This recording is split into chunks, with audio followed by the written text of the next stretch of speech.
Hey favorite foodies, welcome back to my channel and thanks for being here. Guys, today we are making the most delicious recipe on the internet today. Coconut jollof rice. Now guys, I know you've seen coconut jollof rice recipes on the internet and you're like, oh, coconut jollof rice is not tasty because it's only like jollof rice or it's the same thing as coconut rice. Now guys, in this video, I am going to tell you the secret to making an actual coconut jollof rice that actually tastes like jollof rice and coconut rice at the same time.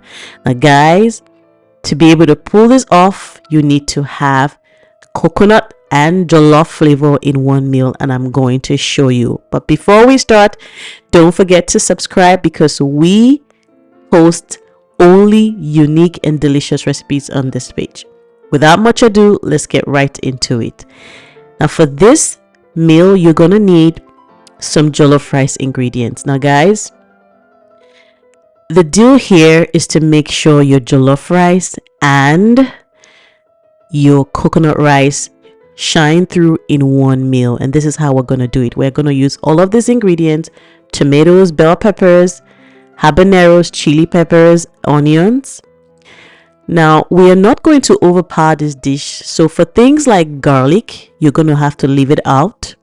I'm just cutting the vegetables into small sizes like this so that they roast quickly in the oven. Now, we are not burning them. We're just roasting them to have a little bit of brownness on it. Nothing serious. So I'm going to cut this into small sizes. And I'm going to add some other ingredients.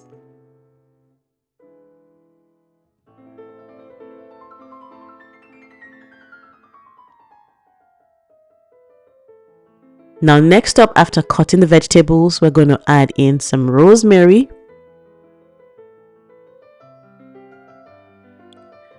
a lot of oregano because I love oregano. It brings a lot of flavor to the dish. That aroma is great. Thyme, chicken bouillon, salt, and I'm going to add in olive oil to kickstart that brownness and to steam this in the oven as well. I'm going to toss this and mix everything together.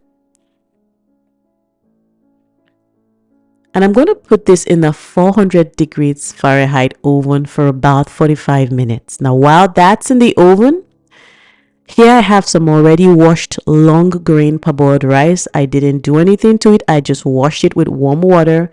I'm going to add in my homemade coconut milk. Guys, I have shared this recipe in the past, but I'll put a link of how to make your homemade coconut milk. I'll put it in the description so you can go watch that video. It's a very detailed video. You're going to add in a little bit of chicken bouillon and salt. Now, what are we trying to do here? We're trying to infuse that coconut milk into your rice.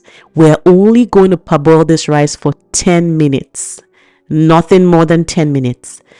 Now you're going to mix all of that together and cover this for the 10 minutes. And after 10 minutes, guys, we're just going to mix this up. Now, what has happened here? This rice has soaked into that coconut milk already. We are building flavors here, guys. We are building those flavors I want to see in this dish. So mix everything together and just cover it and let that milk continue to soak into the rice. Now turn off the heat. Do not leave the heat on. We're covering it for just a few minutes while we prep our vegetables. Now vegetables are out of the oven.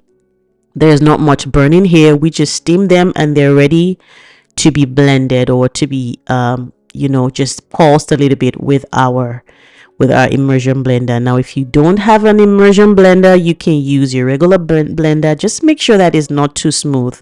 Now if you notice, there is going to be no tomato paste in this recipe because tomato paste is going to overpower this dish.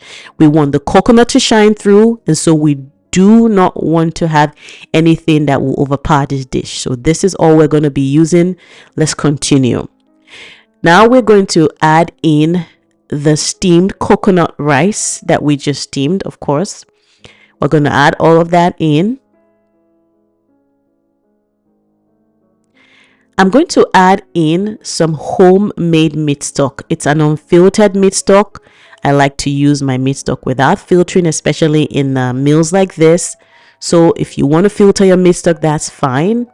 I'm going to add in some more coconut milk. Again, we are infusing all of this flavor, jollof flavor, coconut flavor into one meal, guys. This is delicious. Mix everything together. Now this is the time to adjust the seasoning.